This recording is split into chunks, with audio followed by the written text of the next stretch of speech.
Ang flood hazard mapping ay isang gawaing pangkomunidad para sa paghahanda. Nagbibigay ito ng natatanging pagsasanay sa pamahalaan, sa komunidad at sa mga mamamayan. Ang flood hazard map ay isang mapa na maaaring gamitin upang mailigtas ang buhay niyo at ng inyong pamilya at ng inyong komunidad. Nais kong ipakilala ang Hazard Mapping Pilot Project ng DPWH na isinagawa para makatulong bawasan ang mga pinsalang dulot ng baha sa pangunguna ng komunidad. Sa awareness program, lalo kaming naging pamilyar sa aming komunidad at sa mga panganib na mayroon dito. Ibinahagi rin ng mga mamamayan ang kanilang mga naging karanasan noong mga nakalipas na pagbaha.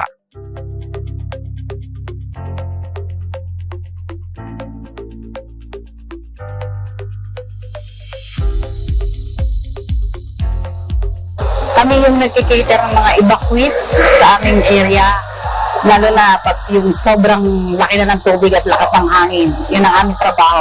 Nung panahon ng Ondoy, yung alakasan ng bagyo at taas ng tubig, doon sa lugar namin, hindi na kami nakauwi. Stay na kami doon sa daycare center at saka sa evacuation center para i-monitor lahat ng evacuees at saka yung iba pang mga nagtatransfer ng mga taga-ibang lugar. Ang natatandaan ko, nakalater ko doon ay umabot ng 400 na evacuees.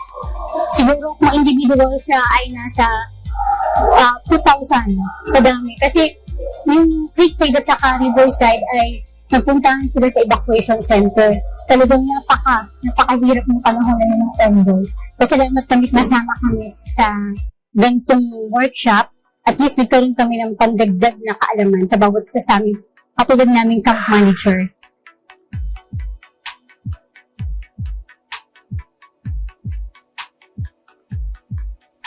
Bukod po sa mga activities na mga programang magaganda bagay sa mga PWD, halimbawa po yung mga assembly, lalo po yung mga ibang PWD na bedridden na po, lalo mga baby, hindi pa po maano agad dahil sa lalim na ng bandang dulo, sa laki po ng San Juan, hindi po agad-agad po namin na pero kung hanggang sa maaga po, sinasabi naman po ng mga ibang namin ng mga department na mga rescue na binabalaan na po sila na nilumikas na po. Kami po ng team namin ng PDRRM ay nagpapalawak po kami ng community-based DRRM na kung saan ay talagang isinasabatas namin at pinapalawak ang RA 10121 upang magkaroon ng kahandaan ang komunidad tungo sa isang kabuhayan, kabahayan at kapaligiran. Sobra po ang natutunan po namin kanina, may i-identify natin ang lahat ng mga vulnerable sector, Parporok, na kung saan ay napakalaki talaga ng populasyon dito sa Barangay San Juan. Ito po ay umasa po kayo na kapag pagkatapos natin ang mga workshop na ito, ay linggo-linggo po namin palalawakin ang community base kasama po ang pagtuturo sa kanila ng flood hazard mapping. Salamat po sa inyo. Napakahalaga po ito ang hazard mapping ito, especially po yung barangay namin na yan, flood prone area po. Catch basin yung barangay namin. Kaya laging pag may kalamidad, lagi po kami apektado. Kaya ito pong hazard mapping na po ito ay kailangan namin i-open up sa BDRRM team namin, sa disaster risk management team po ng barangay, kasama kagawad po para mas mapadali po namin yung pag-responde po pagdating po ng kalamidad at ano po yung mga dapat ayusin sa barangay namin upang mas maiwasan pa po yung mga ganito klaseng mga kalamidad at ng mga pagbaha sa barangay namin. Kami po yung naka-assign for disaster preparedness po. At the same time, pagka may bagyo, kami po rin nagkakandak ng pre-disaster risk assessment sa lahat po ng mga barangay before po magtumama yung bagyo. Kung saan po, kung tatama po dito sa area po namin. Ma-update din namin kung ano po yung mga flooded areas po namin ngayon at kung paano gawin.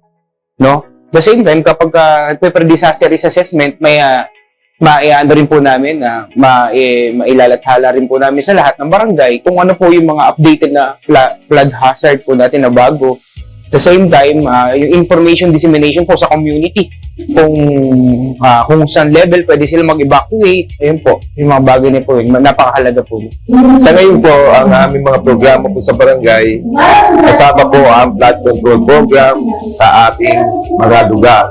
Kasama na dyan ang declogging ng mga canals at mga rivers ng ating at creeks na rin ng ating barangay. Ang bayan po ng Taytay ay talaga pong lagi pong nabiktima ng baha. At yun po ang unang project po ng ating Mayor Alan De Leon at saka ni Consi Leng na sugpuin ang matagal na pong problema sa baha ng ating bayan ng Taytay. Itong ginawa nating flood hazard mapping, napakaganda po nito.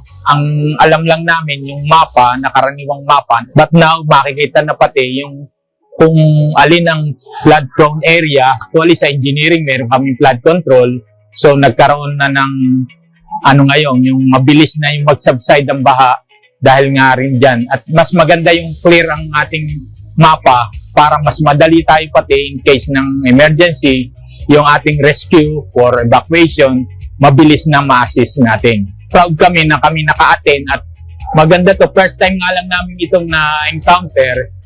Nagpapasalamat po kami at ang buong staff ng munisipyo, lalo na siguro si Mayor, Vice Mayor, sa po kanyang mga konsyal. Po, in behalf of the Municipality of Taytay, sa office po namin ng MDRRMO, maraming salamat po sa DPWH and sa organizers po ng workshop na ito kasi napaka-importante po sa amin ito. Matagal na pong problema ng Taytay ang pagbabaha at gustong-gusto na pong tapusin ng ating current administration ang problema. Kaya maraming salamat po sa inyo at malaking tulong po talaga.